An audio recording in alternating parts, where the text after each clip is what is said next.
Hola, ¿qué tal? Los saludo con un gusto enorme. Yo soy Ethel Soriano. Gracias por acompañarme en Bien y Saludable. Hoy vamos a hablar de un tema que no hemos tocado pues ya hace mucho. Y es acerca de las crisis convulsivas. Entender qué pasa en el cerebro, qué pasa que se dan estas pues emisiones de electricidad y que hacen que haya movimientos o incluso puede ser una crisis como si fuera una ausencia. Entonces, pues qué mejor que nos platique el doctor Héctor Rubén Martínez, neurólogo, especialista en enfermedades de Parkinson y trastornos del movimiento, acerca de esto. Querido Héctor, qué gusto que nos acompañes aquí en Bien y Saludable. Muy, muy feliz año para ti y los tuyos. Muy feliz año, Ethel, y gracias por dejarme platicar con tu público acerca de un tema muy relevante.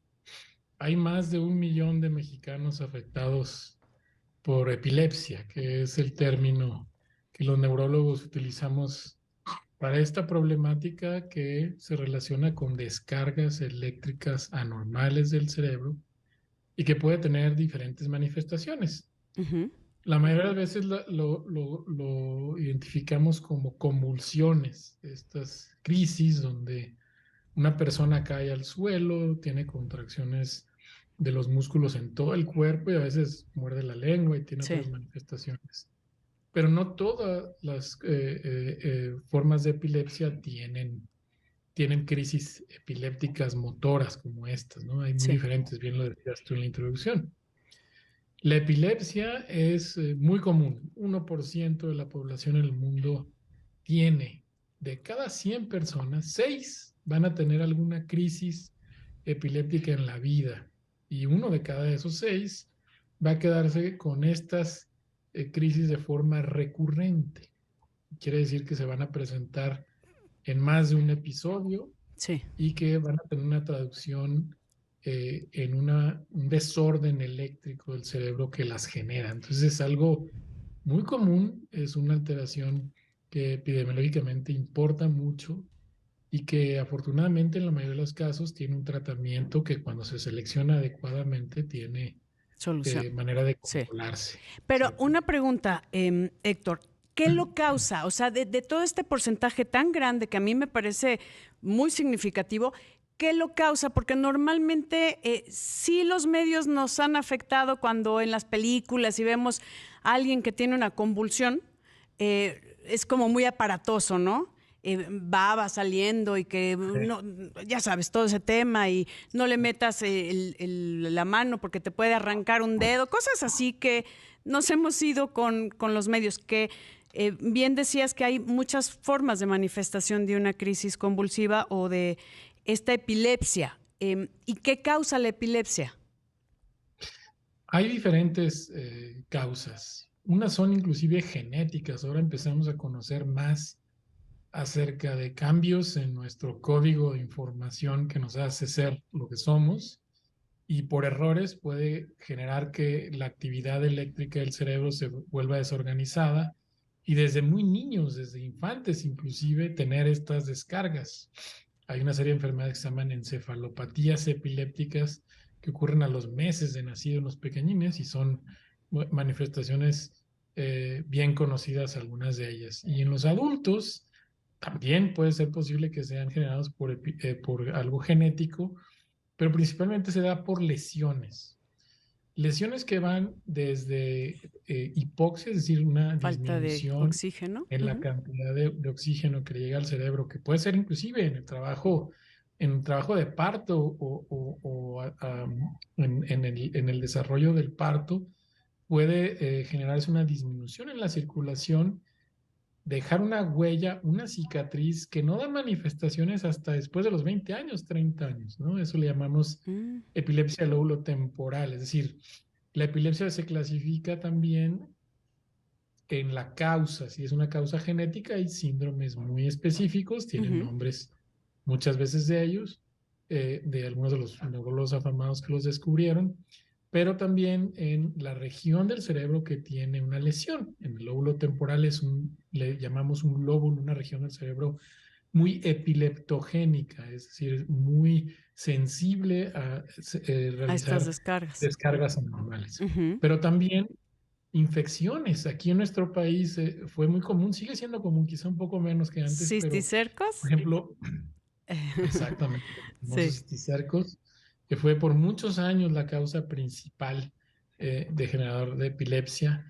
Y en los adultos mayores de 55, 60 años, la principal causa es la enfermedad vascular cerebral, un pequeño infarto, una hemorragia que genera una cicatriz que después esa cicatriz lleva un proceso donde termina siendo un foco de descargas eléctricas anormales.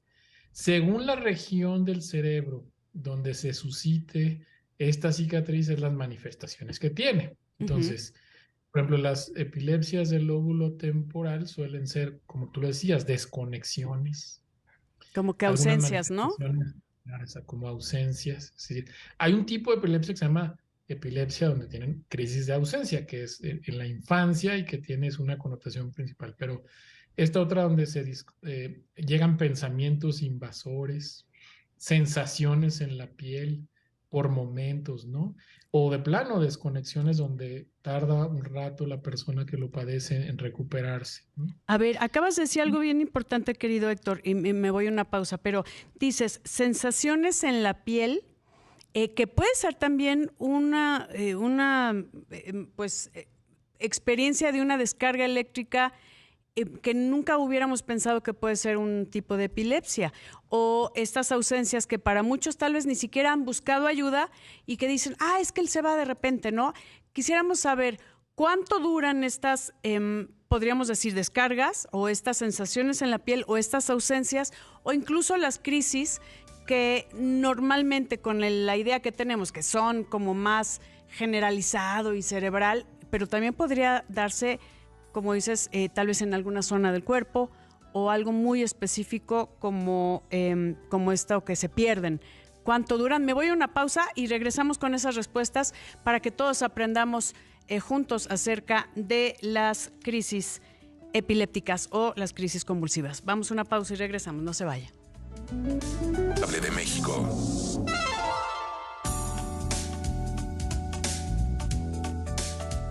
Estoy platicando con el doctor Héctor Rubén Martínez, neurólogo, especialista en trastornos del movimiento, acerca de la epilepsia o crisis y también crisis convulsivas. Dime una cosa, te preguntaba previo al corte, querido Héctor, que ¿cuánto duran estas ausencias? Que tal vez hay gente que ni siquiera se ha dado cuenta o le ha dado esta importancia porque tenemos en el imaginario colectivo una crisis convulsiva muy diferente a lo que nos estás comentando, que puede ser más como que se van estas ausencias. O comentabas acerca de las sensaciones en la piel. ¿A qué te refieres con esto? ¿Qué tipo de sensaciones y también cuánto duran?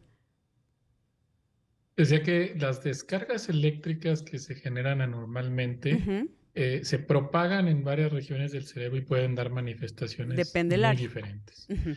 Las desconexiones o las ausencias pueden durar pocos segundos y después recuperarse poco a poco de ese pequeño episodio, pero también pueden durar varios minutos. De hecho, hay que preocuparnos de si cualquier crisis, independientemente si es una convulsión, estos movimientos Sí. fuertes, como lo platicabas al inicio, si dura más de 5 minutos, eso cambia, eso se Ay. llama estado epiléptico y eso es una urgencia que debe hacer llevar a una familia, a ese paciente, al servicio de urgencias para ser atendido con medicamentos especiales y poder controlarlo. Eso Sí. pasa en menos del 10-5% de los casos en un momento determinado, pero quizá menos. Pero Uh-huh. las manifestaciones también pueden ser sensitivas, a eso me refería. Puede Uh-huh. haber sensaciones de calambres o sensaciones de hormigueos transitorias que ocurren en la mitad del cuerpo o a veces en una extremidad. Hay muchas razones para tener esas manifestaciones, incluyendo los bloqueos de los nervios en las manos que llamamos Uh-huh. túnel del carpo, y Sí. no debemos confundirnos con ellos, sino son periodos, pequeños periodos transitorios de una sensación eléctrica o hormigueo, debe de hacernos sospechar en algo malo y entonces Buscar llevarnos ayuda. a Sí. atender y buscar ayuda. Así es. También con las Hay otras cuestiones del cuello, ¿no? manifestaciones. Perdón aquí. Por ejemplo, el plexo cervical, que también si hay alguna irritación de este plexo, de esta salida de Así todos los es. nervios, hay que buscar la causa, que pueda ser local o puede ser una cuestión cerebral, pero hay que buscar la causa. Desde luego, sí, porque los nervios que van saliendo del cuello a nivel cervical, como llamamos hernias, Ujú. pueden también generar problemas sensitivos y dolor. Bueno, lo que suele hacer o manifestaciones de ellos son muchos más duraderas que Sí, las crisis. Las crisis epilépticas suelen durar segundos, a lo mucho un par de minutos y quitarse, ¿no? de Pero acuerdo. si está de forma recurrente sucediendo, bueno, entonces hay manifestaciones que vale la pena traer a colación, pequeñas contracciones de la cara alrededor de los ojos siempre es un motivo de preocupación, ¿no?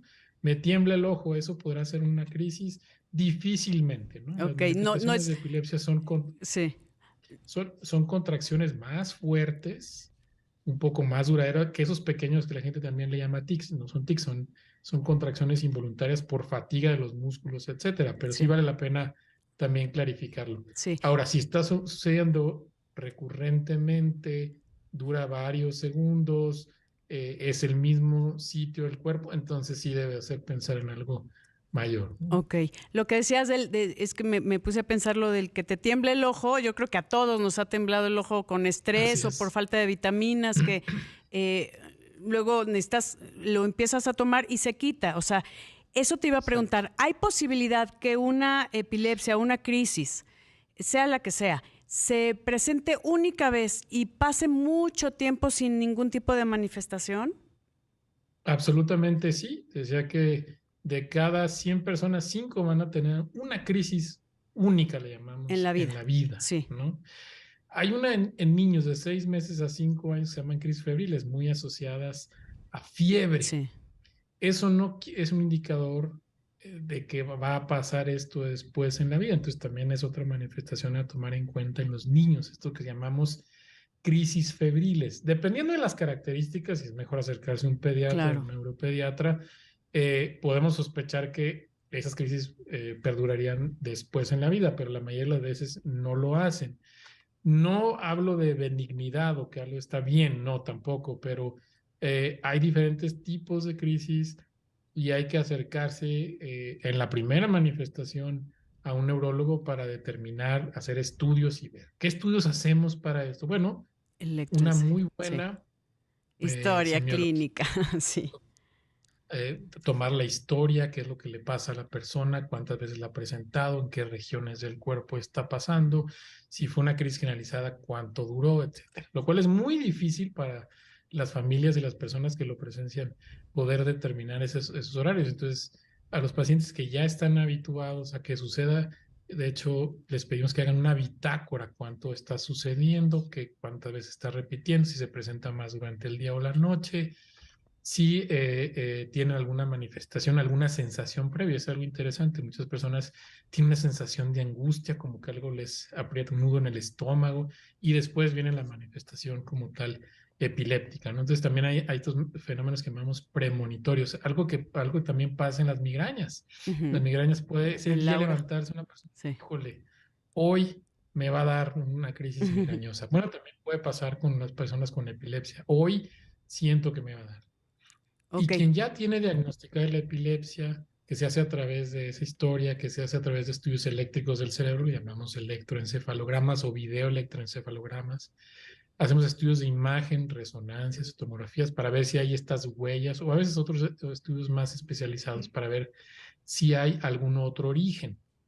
Ahorita que me preguntabas de orígenes, hay otras cosas que hay que tomar en consideración. Alguien que de repente está muy bien, una persona joven, sin manifestaciones, y tiene una crisis convulsiva fuerte que dura varios minutos, pues también hay que pensar en infecciones del sistema nervioso. claro.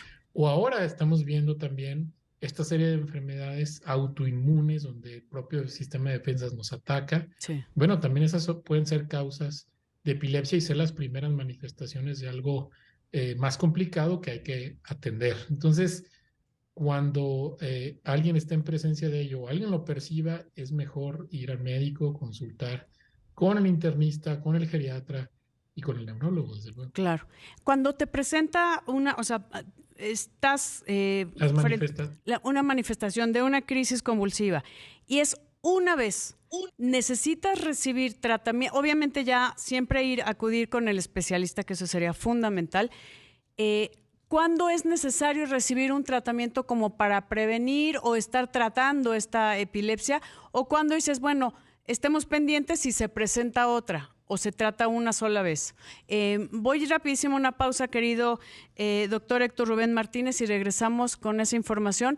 Les agradezco a quienes nos ven a través de Imagen Multicast, canal 3.4 de televisión abierta y 162 de Sky, siempre cerquita de ti, a través de YouTube en Imagen Multicast en vivo. Y mis redes sociales, Ethel Soriano en Instagram y Facebook, donde siempre estamos dispuestos a escuchar las necesidades de temas de salud y bienestar que usted requiera. Y bueno, siempre pendiente de ustedes, y estamos aquí por ustedes y para ustedes. Twitter, Ethel-Soriano. Volvemos. Saludable con Ethel Soriano, la voz más saludable de México. Estamos platicando acerca de la epilepsia, crisis convulsivas, que muchas veces no teníamos idea que pueden ser ausencias, que pueden ser sensaciones en algún miembro del cuerpo, sensaciones como hormigueo, descargas eléctricas momentáneas. Y es importante que se busque ayuda con un especialista. En este caso, un neurólogo sería la persona indicada, un neurofisiólogo, para poder atender estos temas, querido doctor Héctor Rubén Martínez. Sí, definitivamente sí, porque el neurólogo, además de poder diagnosticar ya la epilepsia como tal a través de los estudios que también platicábamos, debe instituir un tratamiento específico según el tipo y la región, inclusive donde se está dando esta descarga eléctrica. Los tratamientos que llamamos antiepilépticos suelen ser efectivos. Un solo fármaco puede controlar más del 60 y hasta el 70% de estas crisis. No quita la epilepsia, pero sí disminuye el umbral para que sucedan estos eventos epilépticos. Pero junto con eso está una serie de factores que les recomendamos a los pacientes. No desvelarse, evitar alguna infección fuerte que puede bajar este umbral. Algunos medicamentos tienen que estar en contacto con nosotros para no tomarlos. Y bueno, sobre todo, si ven que cambió el patrón y están teniendo crisis a pesar de estar antes bien controlados, pues entonces tal vez tengamos que hacer cambios en el tratamiento o adicionar tratamientos, ¿no? Y una pregunta, Héctor, hablando de en cuanto a que tal vez se presenta una sola vez, no pensando en las crisis febriles de los chiquitos, ¿no? De los bebés. Si hay una sola presentación, ¿cuándo es la indicación o esta línea de decir, ahora sí necesitamos algo que la controle? Bueno, cuando en los estudios aparece actividad eléctrica anormal o una lesión cerebral en los estudios de imagen que indique que esa fue la fuente del descontrol eléctrico. Sí. Entonces ahí se necesita tratamiento, independientemente que sea un solo evento. A veces no vale la pena esperar a que suceda otro, porque esos eventos, si se acumulan, pueden generar un daño cerebral en el resto del tejido cerebral. Ok, por eso es tan importante la duración. Si dices que dura más de 5 minutos, es un daño constante, inflamación cerebral. Por eso es importante tratarlo de urgencia. Así es, se le llama estado epiléptico y es algo que se tiene que tratar de todas por un equipo especializado en un servicio de urgencias. Y una recomendación, ahorita lo platicabas, cuando alguien tiene a alguien con epilepsia en casa, con todo convulsiones, y tiene una convulsión, no traten de abrazarlo, no traten de meterle algo a la boca, mucho menos los dedos, no traten de fijarlo de alguna manera, hay que ponerle una superficie plana, que sea el piso, alejarlo de cosas, ponerlo de lado para que no vaya a tener algún problema con si se muerde, por ejemplo, la lengua, tener un problema con la saliva. Y estas medidas y de la toma del tiempo y más o menos tratar de ver cuándo empezó y cuándo terminó el evento, son muy más importantes a veces que todo lo demás, que puede lastimar al enfermo y al familiar o la persona que lo cuida. O sea, no tratar de detener la crisis porque no se va a poder detener, es una descarga eléctrica normal, sino tratar de poner el ambiente, si puedo llamarlo así, adecuado para que no se lastime la persona que está teniendo la crisis, si es de estas crisis motoras muy evidentes, y no ponerle nada en la boca, tampoco ni una pluma ni nada. O sea, no haces nada más que tomar el tiempo y quitarle las cosas con las que se pueda lastimar, nada más. Absolutamente nada en la boca, porque inclusive si meten una pluma, si meten una batelenguas o un palito ahí, lo puede arrancar y luego ahogarse con eso. Ay, no, imagínate nada más. La crisis. Entonces, hay que evitar todo eso, poner su cabecita a un lado, eso sí se le puede ayudar, y no abrazarlo ni nada, no le va a pasar nada de esta manera. Si lo abrazan, les puede lastimar, se puede el paciente fracturar o inclusive a la persona que lo intenta hacer. Entonces es altamente recomendable quien tiene estas crisis epilépticas convulsivas, ahora sí, en cuidarlo y no hacerlo. Entonces, por favor, esto es importante, desde sensaciones en la piel, descargas que sienta ahí como hormigueo, descargas eléctricas momentáneas, ausencias que digan, no saben ni de qué es. Vale la pena acudir con un especialista en este caso. Yo te agradezco mucho, doctor Héctor Rubén Martínez, que, bueno, cualquier duda, si me das algún dato, alguna página o algo para contactarte, la gente que tenga dudas en la República, querido Héctor. Claro que sí, pueden escribirme a clinica.parkinson.abc@gmail.com o el teléfono de mi consultorio es 5516647181. Con todo gusto. Muchas gracias. Clínica.parkinson@abc@gmail.com. Gmail.com, perfecto. Muchísimas gracias, querido doctor Héctor Rubén Martínez, neurólogo especialista en enfermedades y trastornos del movimiento. Gracias, querido Héctor. Gracias, queridos amigos. Yo soy Ethel Soriano y por favor, para estar bien y saludable, acuda a su médico y cuídese.